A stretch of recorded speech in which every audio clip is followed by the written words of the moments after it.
A luz do celular corta o escuro como uma lâmina fina.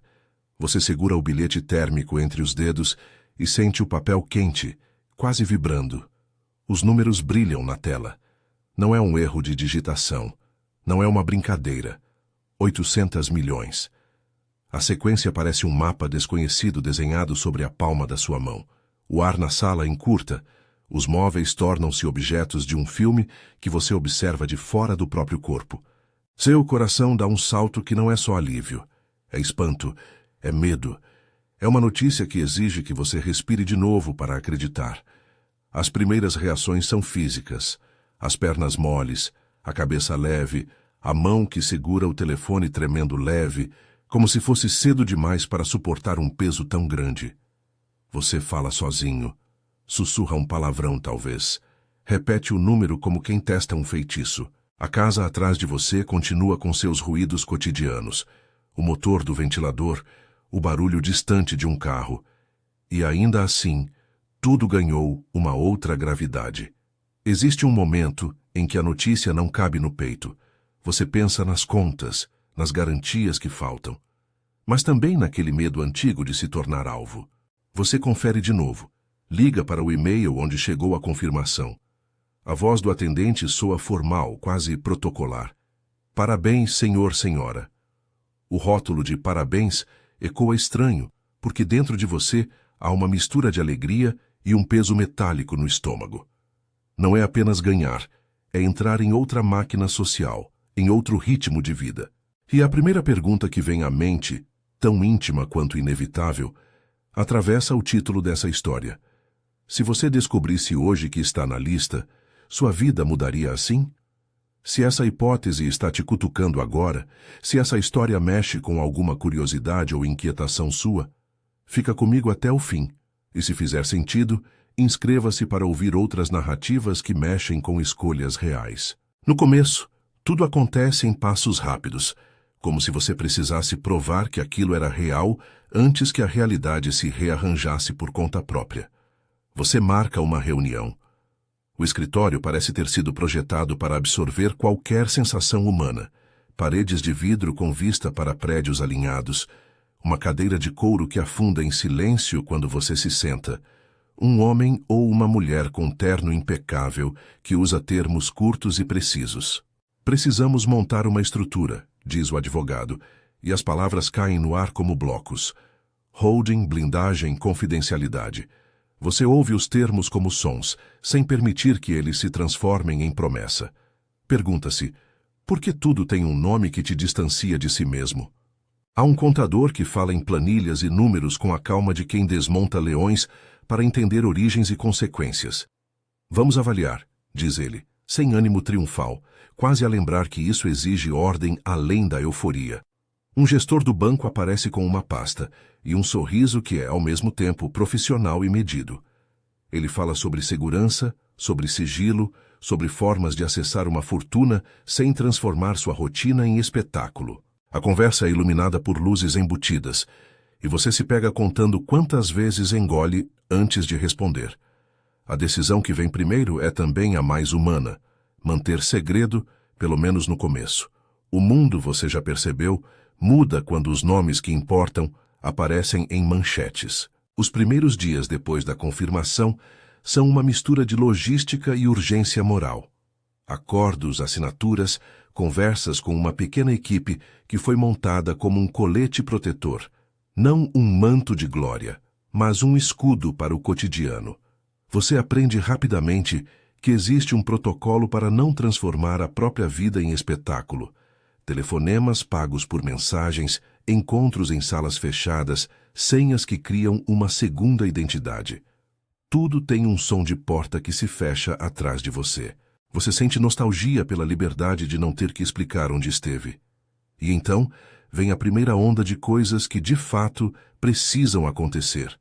Você paga dívidas que pareciam eternas, parcelas de empréstimos que ocupavam a mente, caixas de medicamentos atrasados, contas que chegaram acompanhadas de cartas que você guardava debaixo da cama.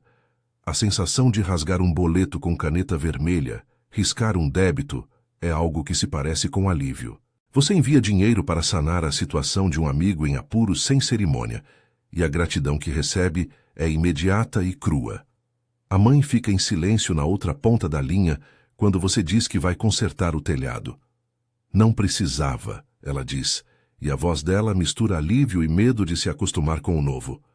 Você vê o velho sofá da casa dela sendo trocado por outro, o cheiro de mofo indo embora como se uma doença tivesse sido curada de repente.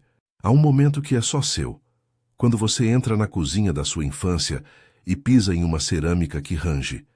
Você observa a gaveta trancada que sempre guardou fotografias, abre com a mão tremendo e encontra bilhetes amassados, receitas, um recado antigo em caligrafia torta. Você pega o telefone e manda uma foto para o pai. Ele responde com um áudio curto, a voz embargada. Você fez bem. O abraço que você recebe quando visita é mais intenso que qualquer compra que virá depois. É pura presença, é calor que não se compra.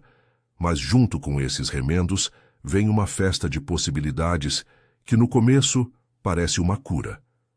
Viagens compradas num impulso noturno, hotéis que cheiram a lençóis novos e cafés caros, restaurantes onde o garçom pronuncia o prato como se fosse um poema. Você troca o carro por um modelo que sempre chamou atenção nas avenidas e, pela primeira vez, o som do motor anuncia prestígio.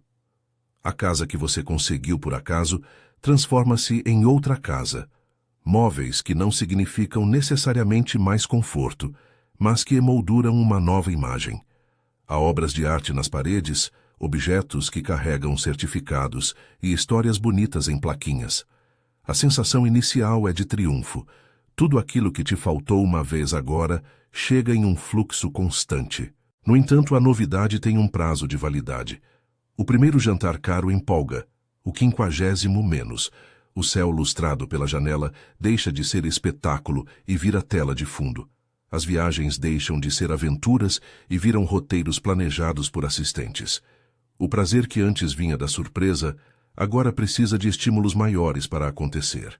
Você percebe que o luxo, quando se torna rotina, funciona como um anestésico. Apaga o formigamento da insegurança, mas também enfraquece a intensidade de pequenas alegrias cotidianas que antes pareciam imensas. Enquanto você se acostuma com o novo, as pessoas ao redor começam a mudar o contorno de suas vozes. Alguns amigos de infância, que antes riam das mesmas coisas que você, passam a tratá-lo com uma mistura de timidez e ambição. Eles começam a aparecer em mensagens com pedidos disfarçados de conversa. Ligam mais nas sextas-feiras, quando sabem que você está mais disponível. Outros desaparecem. A diferença entre quem fica e quem parte é para você uma revelação contínua. Nem todos os afetos são à prova de dinheiro. A quantidade de proximidade que a sua vida suporta parece inverter-se como um termômetro quebrado. Suas redes sociais, que antes eram um ambiente de fotos aleatórias e cafés com amigos, tornam-se terreno fértil para a especulação. Boatos nascem como vesículas dentro do tecido social. Ouviu dizer? Viu uma foto? Será que é verdade? Você tenta controlar a narrativa. Delega a alguém da equipe a tarefa de responder perguntas mais delicadas, mas a sensação de invasão persiste. Em um jantar, um casal conhecido se aproxima com sorrisos medidos e um convite implícito para participar de uma festa. Em outro, um primo faz uma proposta que soa ao mesmo tempo urgente e esperada. Pedidos chegam em forma de bilhetes, mensagens truncadas, conversas que terminam em silêncio pesado. A sua caixa de e-mails se enche de propostas, de negócios, de parcerias, de apoios, de quem quer parte do seu brilho. Você aprende a dizer agora não com educação mecânica e a fechar portas com gentileza. E às vezes, a pressão vem de onde você menos imagina. Um telefonema às 3 da manhã de uma tia distante, pedindo ajuda para um tratamento, uma antiga colega de escola, pedindo um adiantamento para montar um negócio. Você sente seu corpo inteiro conformar-se à pressão, como se a responsabilidade fosse uma roupa que se estica até rasgar.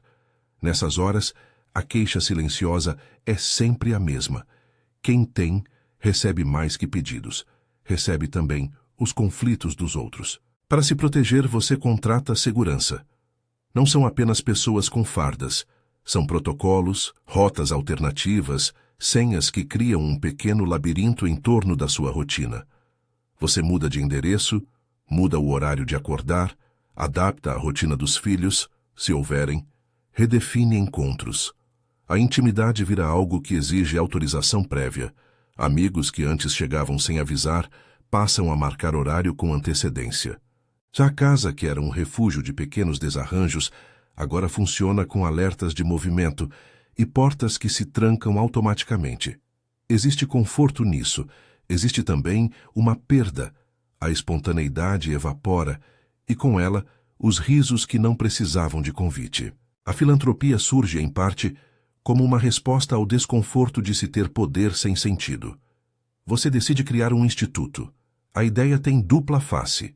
É uma forma de canalizar recursos para causas que você considera importantes e também, inevitavelmente, uma forma de gerir a imagem que cresce ao seu redor. O processo de montar o instituto é um microcosmo da vida nova. Reuniões, escolha de nome, definição de missão, contratação de equipe, planejamento de projetos. Existe um momento de fúria criativa, em que você assina documentos com a sensação de que está imprimindo sentido sobre o caos recém-chegado. Depois vem a logística, a inauguração, o corte da fita, os discursos. Você treina palavras que soem humildes e decididas. Fala sobre oportunidades e transformação social.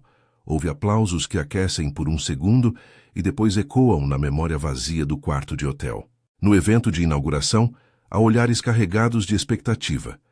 Beneficiários sorriem para as câmeras, voluntários secam lágrimas, colegas de imprensa anotam frases. Você faz um breve discurso, fala sobre responsabilidade e chance, e sente por um momento uma verdade que não se compra. O encontro direto com alguém cuja vida foi tocada. Um jovem lhe abraça e diz com voz curta: "Isso mudou minha vida." É um momento que se agarra no peito como se fosse um remédio. Mas logo depois, no hotel, você percebe que a sensação é dúbia. O impacto existe e é real. A imagem pública também existe e molda cada ação. Filantropia é, assim, uma ponte entre o que se pode fazer e o que se precisa esconder. Enquanto tudo isso acontece, existem noites, muitas, em que você fica acordado olhando para a cidade que parece brilhar por conta própria. Às vezes, as luzes te consolam, outras parecem faróis que marcam rotas de fuga. Você pensa nos amigos que ficaram pelo caminho, nas conversas que se tornaram protocolos, nas risadas que agora exigem um cenário. A pergunta que pulsa é simples e cruel. O que disso tudo é ganho e o que é perda? Você relembra momentos do passado, em vinhetas curtas. A primeira vez que pagou uma conta com o salário do mês e sentiu que tinha vencido alguma batalha. O apartamento pequeno que você decorou com amor, onde cada objeto tinha uma história. Uma mão que segurou a sua numa noite difícil, sem esperar nada em troca. Essas memórias têm um brilho que o novo dinheiro não substituiu. Elas têm uma textura humana que o luxo traz, mas não replica. Às vezes, você sente falta das pequenas provações que forjaram seu caráter. As dificuldades que exigiam criatividade, a coragem de conversar honestamente com um amigo endividado, a urgência que fazia escolher prioridades. Aos poucos, percebe que as lutas que você venceu antes eram parte de quem você era. Há também episódios de tensão que marcam a vida nova de forma mais abrupta. Um vazamento de informação transforma seu nome em especulação pública. Repórteres batem na porta da casa do vizinho, telefones tocando com vozes prontas para julgar. Uma mensagem que deveria ter sido privada é reproduzida em grupos. Você sente a privacidade escorrer como areia entre os dedos. A reação é visível: reuniões com assessores, notas oficiais, decretos de silêncio. Mas nenhuma medida administrativa age sobre o sentimento de traição. Você sente que existe uma linha invisível entre quem você desejava ser e quem o mundo agora espera que você seja. Amigos começam a testar limites. Um deles, que antes fazia piadas sobre sua aversão a festas, aparece de repente querendo ser sócio em um projeto que sempre idealizou. A família, por sua vez, oscila entre gratidão e comportamento estratégico. Existe um tio que, em tom leve, pergunta se você poderia dar uma força para o sobrinho começar um negócio. A mãe, ainda assustada com o novo, pede que você mantenha algumas rotinas antigas. Cozinhar aos domingos, por exemplo, como se essas pequenas decisões fossem um fio que aprendesse a uma normalidade que teme perder. Você tenta manter alguns rituais, um almoço de domingo, uma visita à casa dos pais, um café na padaria da esquina, mas nota como esses lugares foram fisicamente alterados por presença e intenção. O olhar de quem atende a padaria agora é de curiosidade. As conversas entre mesas mudaram de assunto. Em uma dessas visitas, uma criança da família olha para você como se estudasse um objeto de museu. Talvez você esteja sendo dramático, pensa, ou talvez seja real. A riqueza muda as percepções alheias. Em outra visita, seu pai segura sua mão mais firme que o costume. Não é só alegria. Há medo nas vinculações familiares, uma cautela antes de confiar plenamente numa rotina que, de repente, contém riscos. A rotina com a equipe, com os seguranças, com as assistentes, cria uma espécie de bolha. Você se move entre reuniões, escolhe roteiros, responde a e-mails que exigem decisões que não são apenas sobre bens, mas sobre destinos humanos, a quem ajudar e como. Existem pedidos que te rasgam, projetos sociais que precisam de apoio urgente, uma instituição que clama por verbas para manter atividades. Você sente a necessidade de fazer mais que doar cheques. Quer um envolvimento que não seja só símbolo. No entanto, você nota como envolver-se profundamente demanda tempo. Uma disponibilidade emocional que sempre foi escasso. Assim, existe um movimento de delegar e também de se aproximar para sentir que o impacto é real. A mistura de poder e responsabilidade muda sua identidade social. Pessoas que nunca tinham te visto como referência começavam a pedir opinião. Você é convidado para conselhos, para ser presença em eventos, para emprestar sua credencial moral. A fama anônima de ser aquele que tem transforma-se em autoridade automática. Em alguns encontros, você fala com a sinceridade de quem quer entender e percebe que suas palavras têm outro peso, que uma frase dita em tom casual vira manchete entre amigos. A noção de espontaneidade se erode. Agora tudo precisa ser pensado. O que dizer, o que postar, o que responder em uma entrevista. Cada gesto é avaliado, cada silêncio interpretado. Apesar dos ganhos palpáveis, tranquilidade financeira, capacidade de reparar dores antigas, possibilidades de transformar vidas, existe um custo invisível que se instala como uma sombra longa, a perda da surpresa. Onde antes havia confronto com limites e criatividade gerada pelo pouco, agora existe uma segurança que, paradoxalmente, limita a vida. A espontaneidade que fazia você aceitar convites inesperados, que permitia pequenas aventuras, reduz-se a consultas e agendas. O seu tempo deixa de ser um recurso seu para ser um ativo a ser protegido. Em um episódio que permanece claro na sua memória, você recebe uma carta simples de uma escola da periferia que foi beneficiada por uma das primeiras doações do Instituto. Crianças manuscrevem agradecimentos, desenham suas casas e escrevem sonhos. Ao ler aquelas frases tortas, algo se desfaz, a certeza de que aquilo é bonito e valioso, e também a consciência de que sua presença ali era por vezes performática. Você passa a visitar com menos câmeras, com menos assessores, tentando sentir se o contato é genuíno. Nessas visitas discretas, encontra um tipo de verdade que a grande mídia não captura. Olhos que brilham por aulas novas, professores que recuperam autoestima, bibliotecas que respiram pela primeira vez. É uma prova de que o impacto existe e é necessária. Mas também aparece outra sensação, mais dolorida, que a responsabilidade é contínua, que ninguém soluciona décadas de desigualdade com um evento bonito. E então vem um dia em que você percebe que algumas decisões foram tomadas por você. Outras foram tomadas pela situação em que se colocou. Você assina contratos, aceita convites, delega decisões complexas. A própria sensação de eu vai mudando, com camadas adicionadas pela conta bancária, pela responsabilidade e pela vigilância pública. Você olha no espelho e tenta reconhecer alguém que foi forjado por esforços pequenos e persistentes. Às vezes, se identifica, outras não. Há um embate interno. As vantagens de poder reparar injustiças e garantir conforto para quem ama versus a erosão da liberdade íntima, da naturalidade nas relações, da sua versão sem rótulo. Isso fica mais claro numa noite em que você decide impulsivamente dirigir até um bairro que conhecia de infância. A rua mudou, alguns prédios novos surgiram, mas a padaria de esquina resistiu, assim como a senhora que vendia frutas. Você desce do carro e por um momento caminha anônimo. Uma experiência rara. Um menino olha para você e pergunta sem malícia quem você é. Você responde com meia-verdade. Dá dinheiro para o cachorro de alguém, compra um pão e conversa com a senhora por alguns minutos. Aquela liberdade de ser apenas mais um é para você um luxo que o próprio dinheiro não permite facilmente. Você volta para o carro com o peso suave de quem viveu algo integral, simples, não mediado por assessoria. A ambivalência se torna companhia. Você aprende que a riqueza pode curar feridas, mas também criar outras. Ela dá instrumentos para fazer o bem, mas exige decisões que pesam como julgamento público. Ela abre portas, mas fecha algumas janelas. Janelas de espontaneidade, de brincadeira despreocupada de erros que não viram notícia.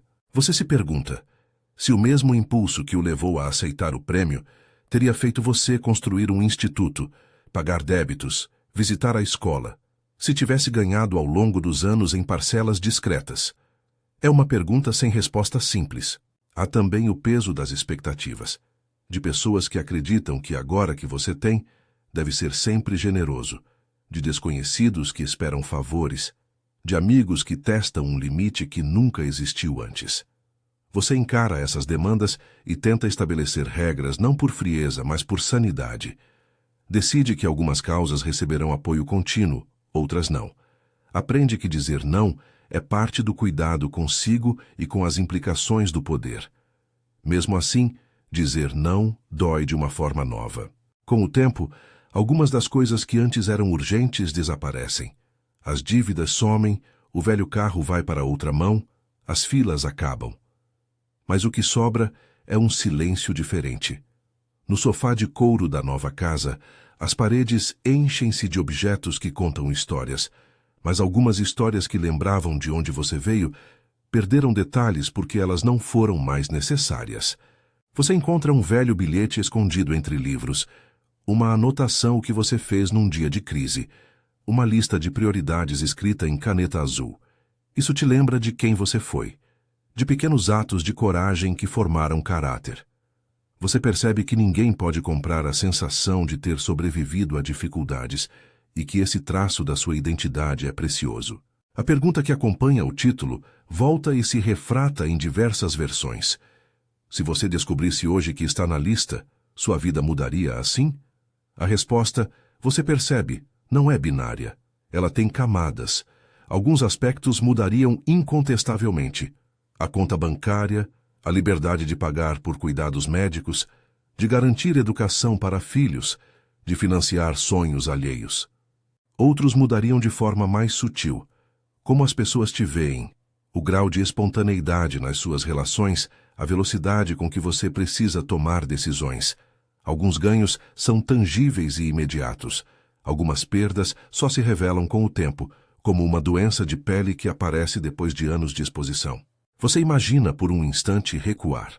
Voltar para a simplicidade de quando pagar uma conta exigia esforço e criatividade, quando dizer sim a um convite era um risco que feria, mas também alegrava. Imaginar não é viver. E você sabe disso. Mas o exercício te mostra que a riqueza é, acima de tudo, uma mudança de ecossistema. Não só econômico, mas emocional, social, íntimo. Ela exige adaptações que nem toda pessoa quer ou consegue fazer sem pagar um preço.